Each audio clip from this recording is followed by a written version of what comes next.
Assalamualaikum warahmatullahi wabarakatuh. Perkenalkan, nama saya Sally Marliana Putri. Kali ini kita akan membahas tentang pasar modal. Kalian tahu nggak sih apa itu pasar modal? Jadi, pasar modal itu sebenarnya sama dengan pasar pada umumnya. Di sana terdapat transaksi antara penjual dan pembeli. Penjual dalam pasar modal disebut dengan emiten dan pembeli disebut dengan investor. Pengertian pasar modal. Pasar modal merupakan pasar untuk berbagai instrumen keuangan jangka panjang yang dapat diperjualbelikan, seperti surat utang atau obligasi, equity atau saham, reksadana, instrumen derivatif, dan maupun instrumen lainnya. Instrumen pasar modal. Yang pertama ada saham.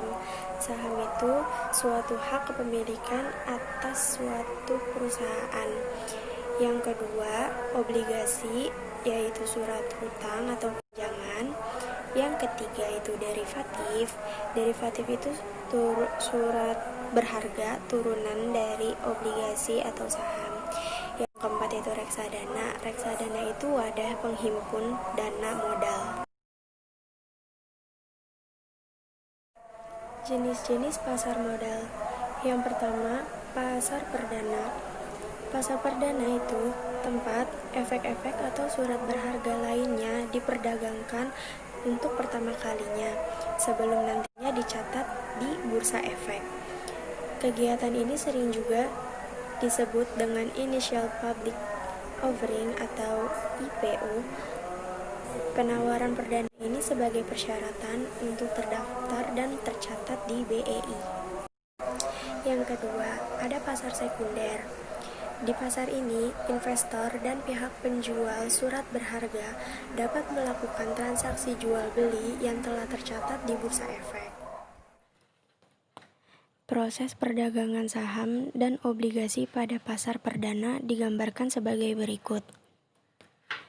Pada bagian tersebut jelas bahwa dalam pasar perdana, pihak yang bertindak sebagai penjual adalah emiten dan pembeli adalah investor. Dalam hal ini perusahaan yang pertama kali melakukan go public, yakni menjual kepemilikan modalnya ke masyarakat luas. Emiten dengan bantuan penjamin emisi dan agen penjual menawarkan sahamnya ke para investor. Investor yang merasa tertarik dengan penawaran emiten melakukan pembelian melalui agen penjual, sehingga terjadilah transaksi di mana dana mengalir dari investor ke emiten dan efek surat berharga mengalir dari emiten kepada investor melalui penjamin emisi dan agen penjual. Transaksi pasar sekunder. Bagian di atas menjelaskan bahwa pihak yang bertindak sebagai penjual adalah investor jual dan sebagai pembeli adalah investor beli melalui broker jual dan broker beli yang bertemu di bursa efek. Fungsi pasar modal itu ada dua. Yang pertama ada fungsi ekonomi dan yang kedua ada fungsi keuangan. Yang pertama fungsi ekonomi. Investor atau pemberi dana meminjamkan sebagian dananya untuk penandaan usaha pihak yang kekurangan dana. Dana ini dapat digunakan untuk pengembangan usaha, penambahan modal kerja, ekspansi, dan lain-lain. Yang kedua, ada fungsi keuangan. Hal ini mendefinisikan sarana investasi masyarakat pada instrumen-instrumen keuangan seperti saham, obligasi, derivatif, reksadana, dan lain-lain. Pasar modal yang pertama mengumpulkan kesempatan pada masyarakat untuk meningkatkan suatu pertumbuhan ekonomi. Yang kedua, memberi kesempatan kepada masyarakat untuk ikut memiliki perusahaan dan ikut menikmati laba atau hasilnya. Pelaku pasar modal. Yang pertama ada emiten, yang kedua ada investor, yang ketiga ada penjamin emisi atau underwriter, yang keempat ada agen penjualan, yang kelima ada pialang atau broker. Yang pertama emiten, yaitu perusahaan yang melakukan emisi baik yang berupa saham atau obligasi. Yang kedua ada investor, yaitu pemodal yang akan membeli atau menanamkan modalnya di perusahaan yang melakukan emisi. Yang ketiga ada penjamin emisi atau underwriter, yaitu lembaga yang menjamin terjualnya saham atau obligasi sampai batas waktu tertentu dan dapat memperoleh dana yang diinginkan oleh emiten.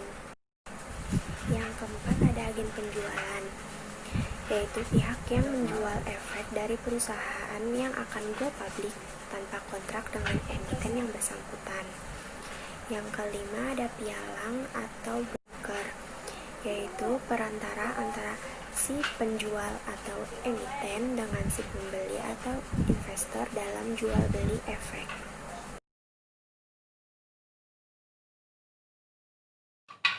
Sejarah pasar modal. Tahun 1912, Amsterdamse Effectenbeurs didirikan di Batavia oleh pemerintah Hindia Belanda. Pada tahun 1956, pasar modal Indonesia mati suri. Lalu pada tahun 1977, Bursa Efek dibuka kembali setelah Perang Dunia I dan pemerintah membangun Bapepam. Pada tahun 1977 sampai 1987, Bursa Efek buka untuk kedua kalinya setelah Perang Dunia II. Pada tahun 1987 sampai 1990, Bursa Efek Jakarta diresmikan pemerintah, tetapi perdagangan tercatat lesu. Pada tahun 1992 terjadinya swastanisasi Bursa Efek Jakarta. Bapepam diubah menjadi BPPM atau Badan Pengawas Pasar Modal.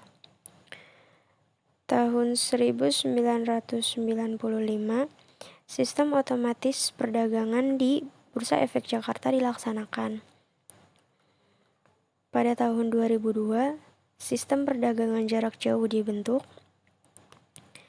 Pada tahun 2007, Bursa Efek Surabaya dan Bursa Efek Jakarta digabungkan menjadi Bursa Efek Indonesia.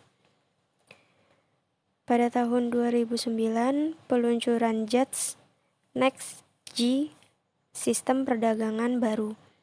Tahun 2012, BEJ atau Bursa Efek Jakarta dibuka untuk investor asing. Aktivitas bursa seketika melesat.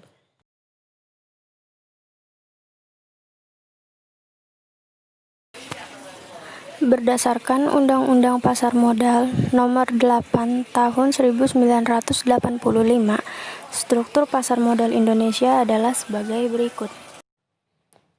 Struktur organisasi pasar modal dibentuk agar transaksi jual beli di pasar modal berjalan dengan lancar, teratur, dan efisien, maka perlu keterlibatan berbagai pihak. Bursa Efek Indonesia, Lembaga Clearing dan Penjaminan Keuangan, Kustodian Central Efek Indonesia, merupakan self-regulatory organization pasar modal Indonesia. BEI, KPEI, dan KSEI diawasi oleh OJK. Adapun pelaku pasar modal yaitu ada perusahaan efek, lembaga penunjang, profesi penunjang, pemodal, dan emiten. Sekian presentasi dari saya. Kurang lebihnya mohon maaf. Wabillahi taufik wal hidayah. Wassalamualaikum warahmatullahi wabarakatuh.